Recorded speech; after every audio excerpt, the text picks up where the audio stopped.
不好意思，易掌柜，今年的紫碗我不卖。你什么意思啊？你还真给我端起架子来了？陈寡妇，别给脸不要脸啊！怎么说话的？易掌柜，要是没有其他的事的话，您请便吧。你什么意思啊？你这是赶我走啊？哎，我说陈寡妇啊，你不要以为你有这10几万斤的紫碗你就奇货可居了。我告诉你，只要我易掌柜一句话，全齐州城所有的药商不敢买你1斤紫碗，信不信？我信。易掌柜的威风，我也领教过的。这不结了，也就是我诚心诚意的买你4角已经可以了，赶快把这个东西卖给我好了。可是我今年就没打算在这齐州药市上卖紫碗呀。什么？啊，要不我干嘛把这药棚设在这么偏僻的地方呢？药棚设在这么偏僻的地方，这明眼人一看就知道啊！一个年轻小寡妇，长得又漂亮，在这个闹市上沿街叫卖，会毁了您的名声。在这么偏僻地儿，谁来呀？也就我，只有我买你的紫碗，要不然你卖给谁呀？易掌柜，我实不相瞒啊，我打算把这些紫碗卖到上海去，就是不知道上海的药商是不是也听易掌柜的指挥。卖到上海，你还南京呢？我告诉你一句话，你要卖我就买，你要不买我就立刻走人。我数1、2、3，1，2，3。老梁，哎，咱们走。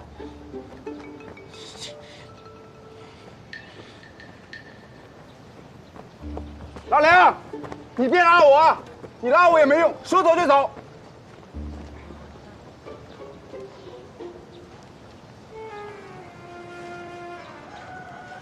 我觉得他是在唬我。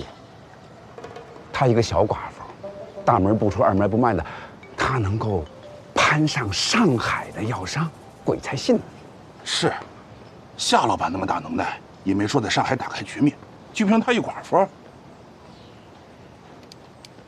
你赶快通知咱们联盟里边所有的药商，今年就是空手而归，谁也不能买他1文钱的紫碗。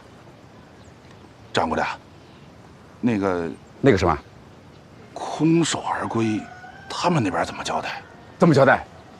做生意就得熬，看谁熬得过谁。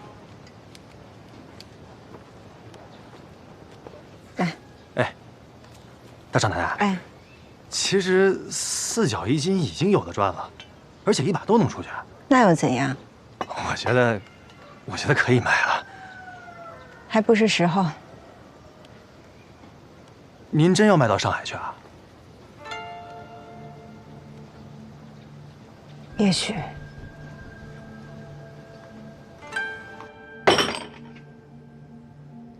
1斤都没有。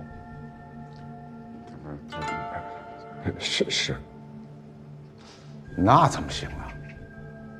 这湖南、湖北、山西、陕西，还有云贵川的客户，我2个月前就签了，定金都拿了。如果不能如期交货，那咱得赔钱啊！这赔钱那倒是小事儿，要是传出去，守元药庄1斤紫碗都拿不出来，这面子可就丢大了。今年紫碗欠收。那倒不是，不是，那是为什么？背后有人搅局。谁？就是楚家有一闺女。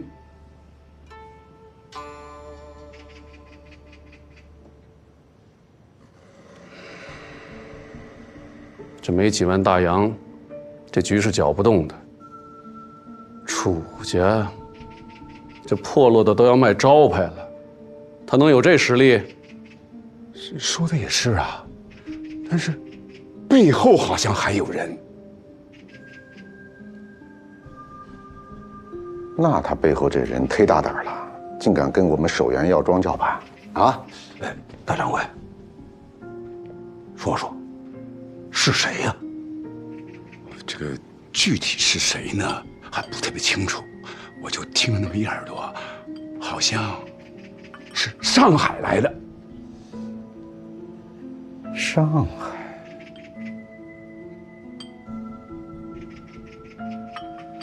哎，难道是上海的田家？没准真是哎。这军需订单，上海田家已经插手了。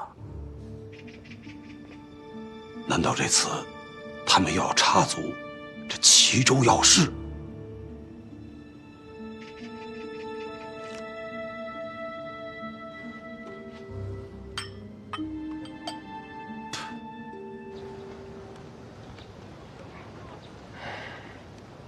大少奶奶，咱们到现在1斤紫菀都没卖出去，你说该怎么办啊？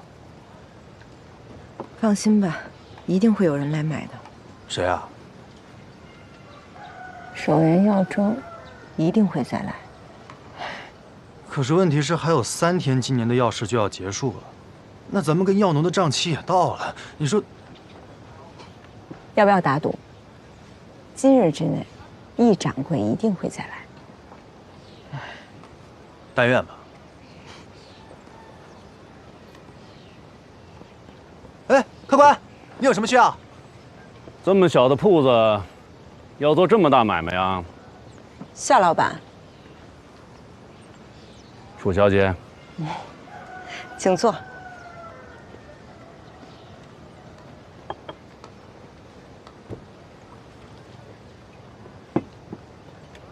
夏老板，请喝茶。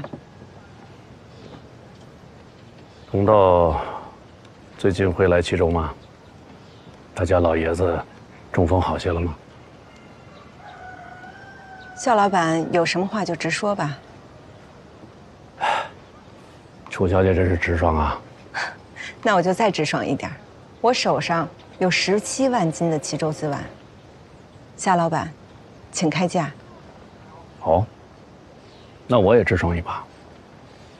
不管上海田家给你开什么价，我都多出1成。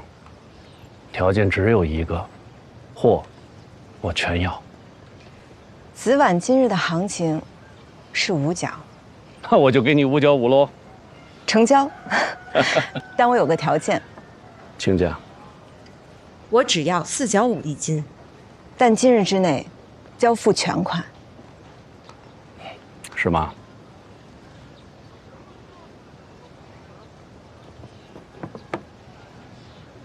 我保证，全部都是这样的品相。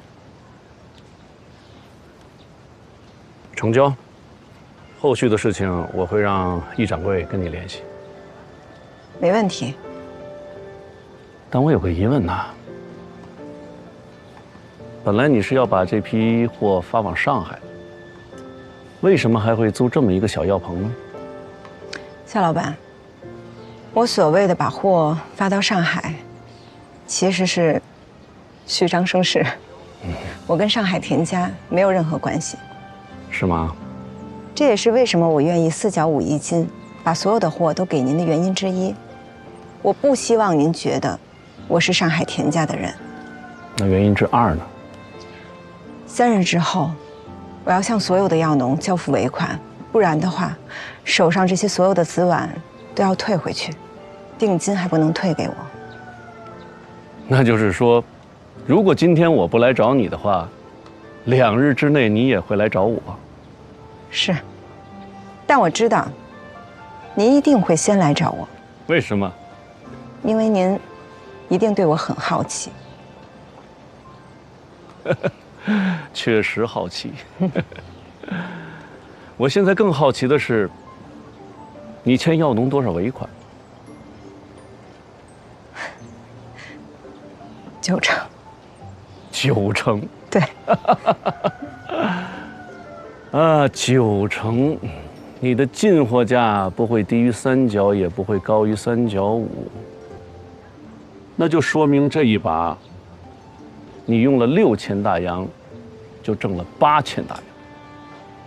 我的本钱只有35个大洋，刨去所有开销，我的利润只有6000大洋。哦，说说看。以35个大洋做定金，可以签下350大洋的资碗收购契约，再把这个契约呢抵押到钱庄，至少可以贷出150大洋的现银，然后以此类推。楚小姐，我有种预感，将来咱们会经常合作。谢谢夏老板赏识。可是你把这个底全交给我了，楚小姐，就不怕我反悔重新跟你谈价？夏老板，您要是真能反悔的话，那您就不是夏元了。哎呀，跟楚小姐做生意，真是愉快。跟夏老板做生意是我的荣幸。告辞。好，请。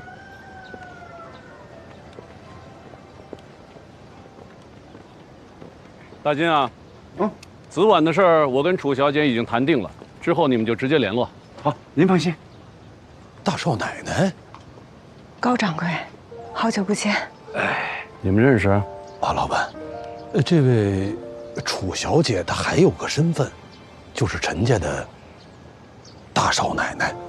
啊？就是你从老许手里把军需订单给抢了？赶巧捡个漏而已。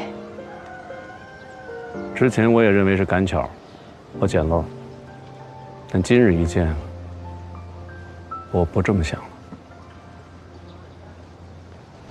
老骆啊，把大少爷扶上车。看看吧，这是易大金这2年的账。大掌柜，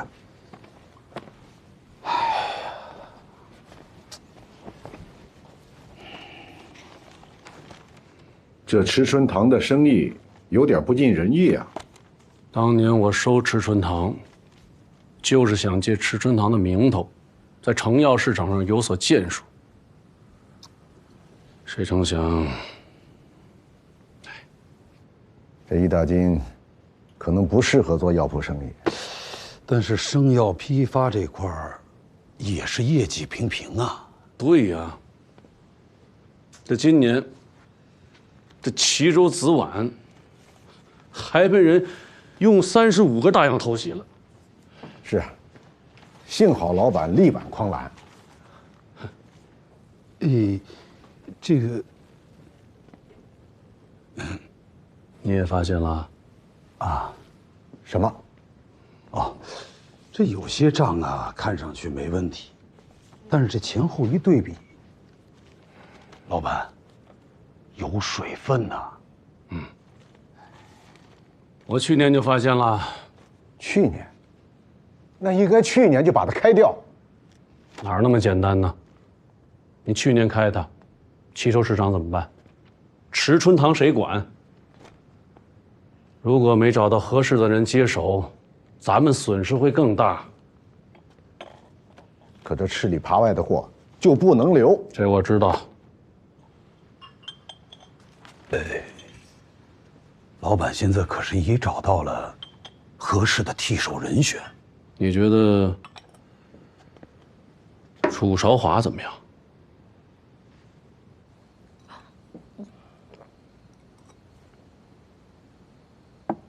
娘，这药得喝到什么时候呀？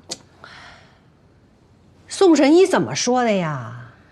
人家说了你呀，你湿邪过盛，凝结成痰，阻碍经络，气血不畅，所以你怀不上嘛。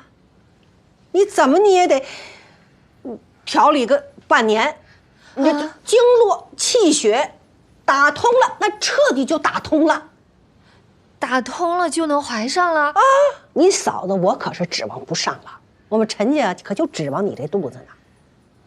我可是花了血本了啊！你这肚子你要是再怀不上，你到时候你可别怪我没给你打招呼啊！我可让我们二顺想别的办法。娘，我喝。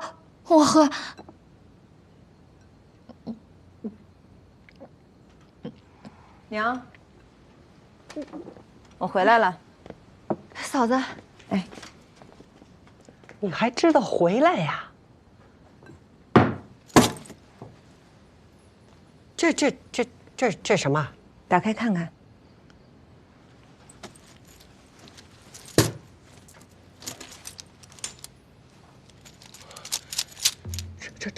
这么多钱啊！娘，你以后不用再为陈二水不往家寄钱发愁了，这家我来养。你这段早出晚归的，你就是去挣钱去了？对啊，娘错怪你了。是的。你怎么不早说呢？我说了，您会信吗？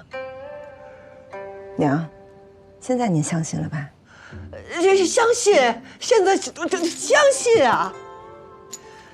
娘，这以后啊，我还会继续挣钱，您的日子也会越来越好。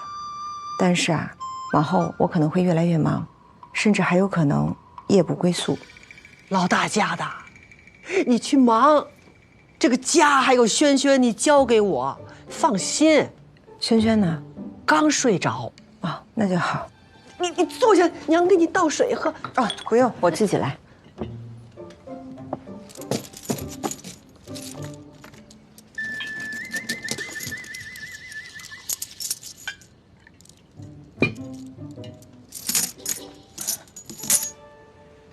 老大家的，哎，这把挣多少钱呢？有几千大洋吧。几千大洋啊！嗯。哎呀，太能干了，老大家的。能干是能干呐，你毕竟年轻，这年轻人呐就容易大手大脚，不如你把那钱呀，你搁到我这儿，娘替你存管。娘，我把我挣的钱都已经花出去了，全都花出去了啊。谁最怕一个女子成为有心家，去梦去追只为一句话。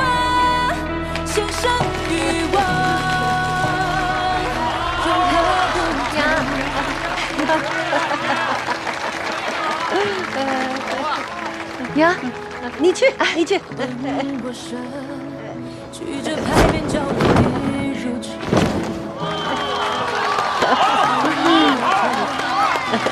华顺药铺，华顺药铺。对，嫂子，哎，好久没见你这么开心了。以后我都会天天这么开心的。娘，华顺是什么意思？韶华大顺。对，大顺。我的大顺要是在，娘，大顺如果在，他也会为我高兴的。是，大顺在，但是他这个一个叫顺华药铺，是不是更妥帖一点啊？哎，宋平，哎，来，你带着轩轩和娘进去休息。来，跟小婶走。这个改过来的。吕老板，恭喜里面请。哎，李掌柜，您请里面坐。里边请。哎，洪老爷，您慢慢看啊，慢慢看。您请。夏老板到。哎，大少奶奶，夏老板来了。夏老板，真是夏老板。夏老板竟然亲自来了，这夏老板能来，这华顺药铺的面子可真够大的。那可不是，以后咱们做生意啊，还都得仰仗夏老板。那必须。夏老板，高掌柜，楚小姐，恭喜啊！谢谢夏老板。开业大吉啊！这是我们老板的一点心意，还请笑纳。二位莅临已经是小店的荣幸了。方才我们来的时候，看着挂着的这些牌子倒是熟悉，那立着的这块又是什么意思啊？哦，每月的初5、15、25，本店都做抽奖，奖券1元，5角5分不等，都可以在购药时抵现。哦，那这些茶水是每天都送，还是只有今日啊？每天都送，夏天菊花茶，冬天姜茶。哎呀，二位里边请吧。请。请。哎，来，大少奶奶。哎，谢谢啊。哎，来，各位老板，各位乡亲，有免费的茶水，来，大家一起喝点儿，哎，一起喝点儿。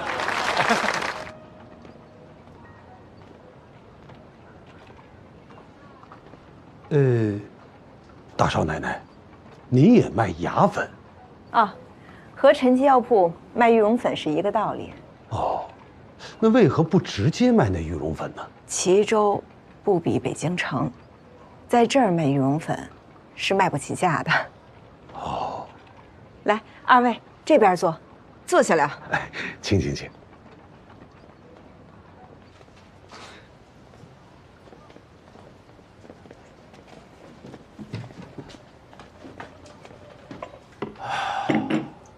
这地段不错呀。哎呀，这租金不便宜吧？这除了进货，最大的开支那就是房租了。那为何还要选在此地啊？这做生意最看重的是客流。我在这齐州几个大街上蹲了7天，发现就这条街上客流最大，而这条街上人气最旺的那就是这一段，我就当机立断拿下了这个铺面。哦，那这账平得过来吗？房租呢是贵于别处的3成，但客流也是大于别处2倍，每月的净利至少高100个大洋。那如此算来，啊，1年半便可收回成本。我的计划是1年。哎呀，厉害！可惜呀，一个月多赚100大洋，这1年赚回一间药铺子。楚小姐，这就够了？这一家老小的生活那是够了。那你的野心呢？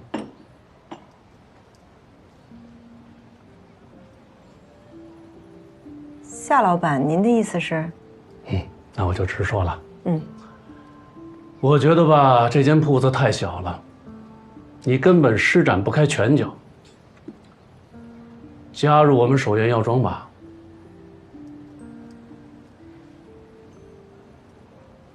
这样，先跟易大金干2年，我承诺2年之后，我把齐州药市和池春堂全部交给你打理。谢谢夏老板的看重和信任。但是我这华顺药铺才刚刚开业，这没关系。你前期投入多少，我3倍回收。我这第一次开药铺，也是想看看自己能不能把华顺药铺做起来。这不用看呐，以楚小姐的实力，肯定能把这华顺药铺做成齐州最赚钱的药铺之一。但又如何呢？年入千金，家人衣食无忧，这一辈子就当一个小药铺的老板。楚小姐，你甘心吗？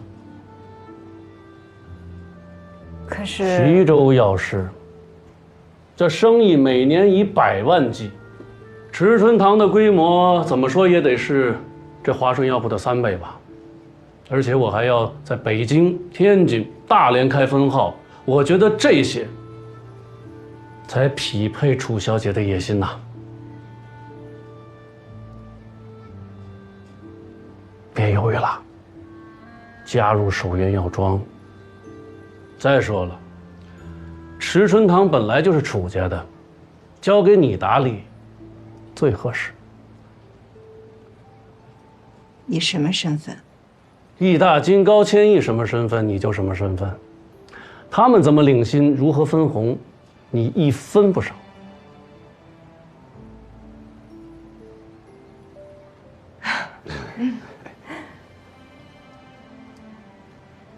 还是再次谢谢夏老板。我呢，还是想留在这华顺药铺，没别的啊，我就是想看看，凭我自己个儿的能力，我楚韶华到底能走多远，我能去到哪儿。我再送楚小姐一句话：这做生意啊，最重要的是懂得借力。借势。我以为，做生意，第一要看清自己。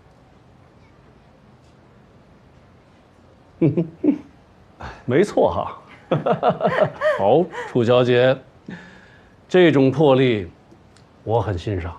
谢谢夏老板的体谅。哎，以后华顺药铺有什么事情，随时找我。哟，那有您这句话，我这心里更是踏实多了。好了，那我还有事就先告辞了。刚才我说的这些，半年之内都作数。只要楚小姐改变心意，我守元药庄随时恭候。明白。那我们就告辞了啊！慢走。您留步啊！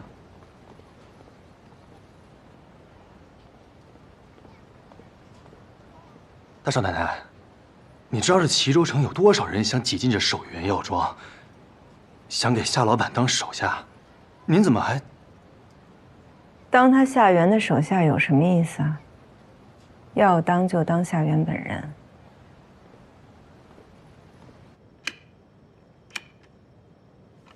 你是说，大东家亲自去拜见那小寡妇了？对，不应该呀。按大东家这岁数，不应该对小寡妇感兴趣啊。他们都聊了些什么？那我就不知道了。但是夏老板出来的时候，说什么随时恭迎，感觉老板好像是在劝那寡妇到守元药庄来做事。什么？我只是听说的啊。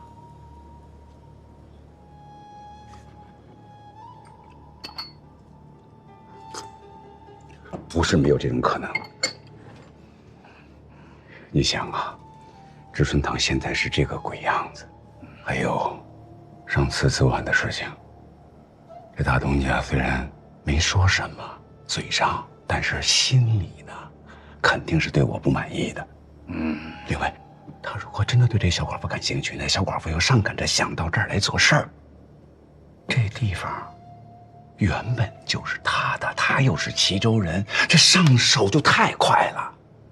您的意思是，老板是想把池春堂交给这寡妇管？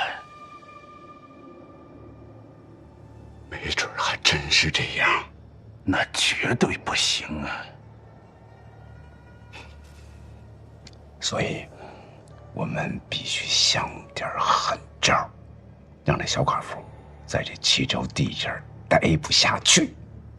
明白。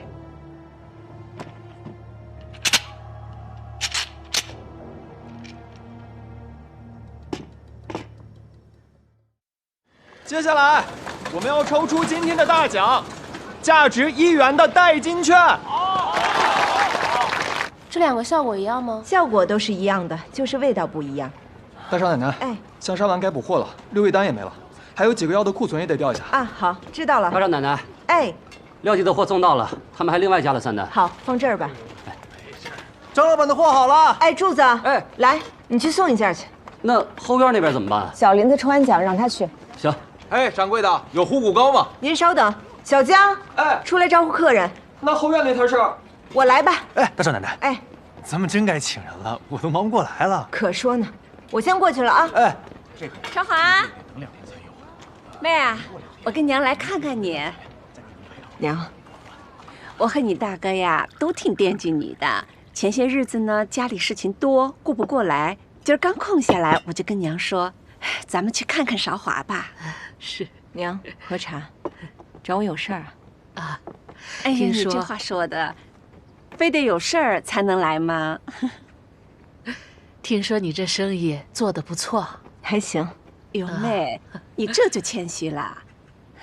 现在齐州城里啊，都知道，华顺药铺的生意啊，那是好的不得了，马上就要超过这个守元药庄的池春堂了。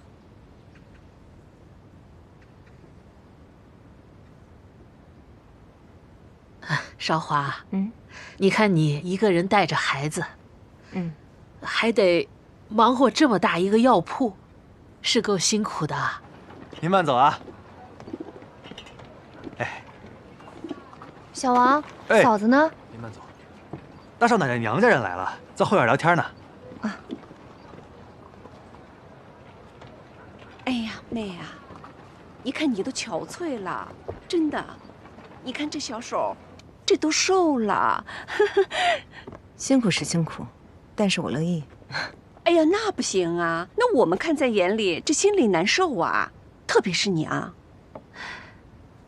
少华，我想着呢，你看你哥啊，他在家里边闲着也是闲着，要不让他上这儿来给你帮帮忙，啊？哎，对呀，娘这主意好。一来呢，你身边多了一个知冷知热的亲人；二来呢，药铺嘛，本来就是你大哥的老本行，他来了，你的生意啊，只有更好，没有更差。那大哥来了，能做什么呢？哎呦，那他能做的可多啦！我跟你说啊，抛头露面的事儿你都可以交给他，管人、管账、管事儿他都行。韶华一句话，你哥来了，你啥事儿都不用管，你回家去啊，带轩轩享清福，多好！你的意思是，把华顺药铺交给我大哥打理？对呀，让你大哥做牛做马，你在家享清福，那个当甩手掌柜。我大哥也是这意思。他没直说，但是夫妻嘛，他心里想啥，我知道的。那我看你们还是死了这条心吧。哎呀，那你说嘛，要怎么样才好？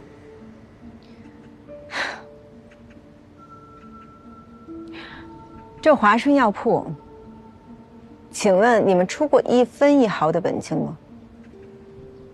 好，就算家里没有钱，那出力总是可以的吧？请问你们出过1分的力吗？不出钱不出力也就算了，连句话都没有。现在我把这华顺药铺开起来了，生意走上正轨，你们来打我主意来了，当我傻呀？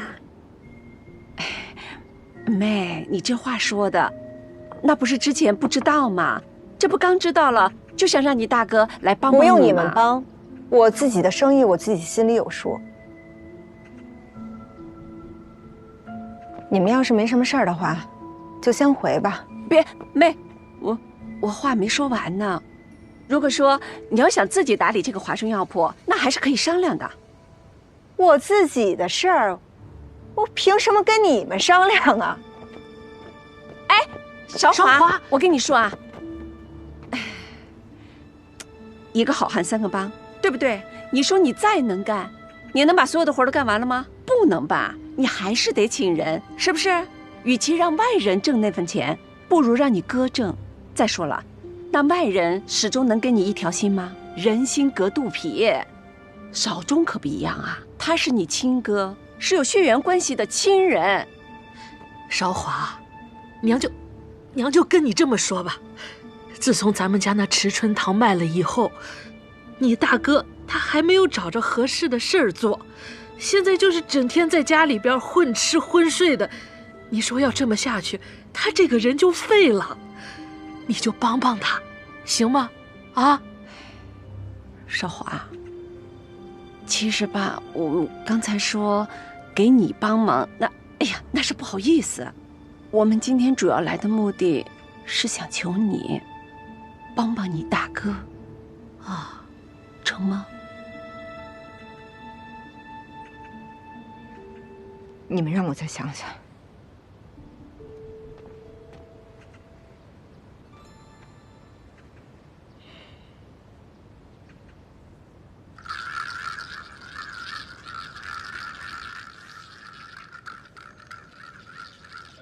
喝茶啊！我不喝，喝水我现在都塞牙。哼！哎，姐，听说老大家的在镇上开了个药铺，生意还挺好的哈。是，赚了不少钱吧？我不知道。你怎么能不知道呢？老大家那性子，哎呀，我根本管不了他。他性子再大，你是他娘，你是轩轩的奶奶，你是这一家之主。是啊，我知道我是一家之主，可是生意上的事儿我不懂。你管钱你会吧？娘，你来了，吃饭了吗？吃过了，我刚跟你娘吃过了。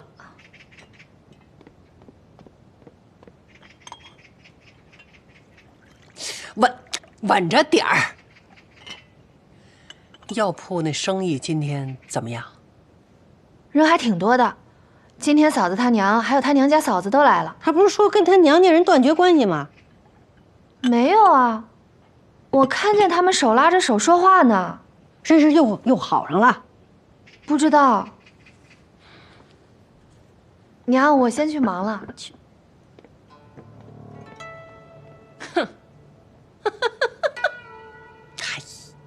姐，我觉着呀，你还是要把这钱看紧了，别让别人都搬回娘家去了。那药铺上的生意都是他管着，他要真把那钱都搬他娘家去，我也没办法。我告诉你，你要真想管这个钱，肯定有办法。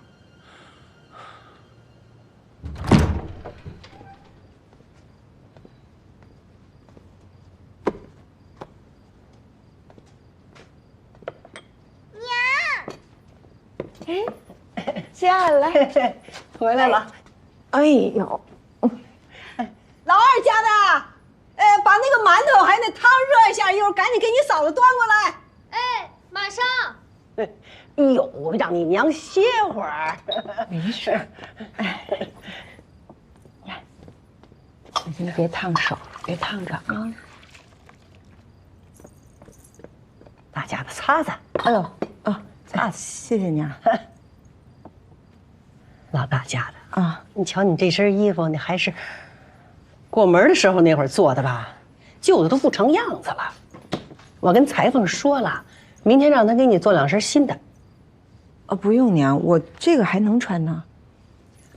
你现在是在外面做事情的人，你穿的体面，我们陈家就脸上有面子。顺手再给轩轩做2套新的。是要过年了吗？你就知道过年。哎，轩轩，你不是说有话要跟娘说呢吗？娘，你不要太辛苦，每天早点回家多陪陪轩轩。哦，可是娘必须要等到药铺关门了才能回家呀。那你可以多请几个人呀。我觉得送表叔就挺好的。娘，您教的吧？宋二姨今天来了，她那个意思啊，想让你啊给宋表弟啊在药铺里啊找个事儿做。娘，娘，娘。二顺。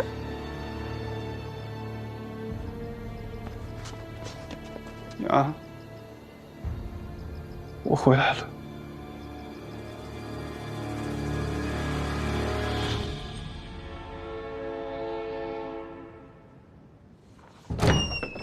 不好意思，我们打烊了。老板，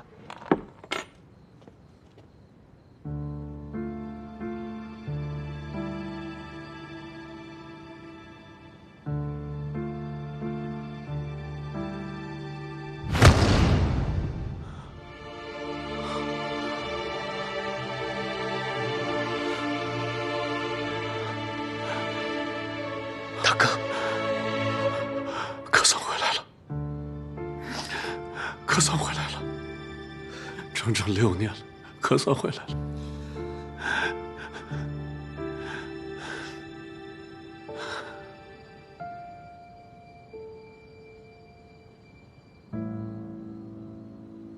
2间药铺啊，都没了，都没了！你都干什么了你啊？干什么了？娘，我也不想这样，遇到骗子了。骗子？你不是说你没问题吗？啊？你不是说你爹留下的产业，你大哥留下的产业，你守得住吗？啊？你这是怎么就遇上骗子了？你怎么就遇上？你气死我！你！奶奶别生气。本来好好的，都怪那些骗子，真是丧尽了天良啊！片子呀，怎么就让你给遇上了呢？娘，二叔做错事了吗？轩，你记住了啊，长大以后可千万不能像他。记住了。轩，来过来，娘跟你说一件娘今天特别丢人的事儿。来坐。我跟你说啊，哎呦，娘你打我吧，你打我，你打死我！我打娘你打我，你打我，打我，打醒我，你打死我，打我吧娘！这以后这日子可怎么过呀？63、69、54。看来大哥的生意版图比从前又扩张了不少。你要是再增长会更快。大哥手下强将如林，哪里差我这一个无名小卒啊？说这干嘛？哎，说正经的，这次回来有什么打算？跟我一起去上海吧，正好，你在那儿待了这么多年，人脉肯定很广，你还是留学生啊，上阵亲兄弟啊，你肯定能助我一臂之力。我马上要去法兰西了。这次到北京，一是为了办理留学事宜，二来想在走之前见见娘，见见大哥，给你们告个别。法兰西？去那儿干嘛？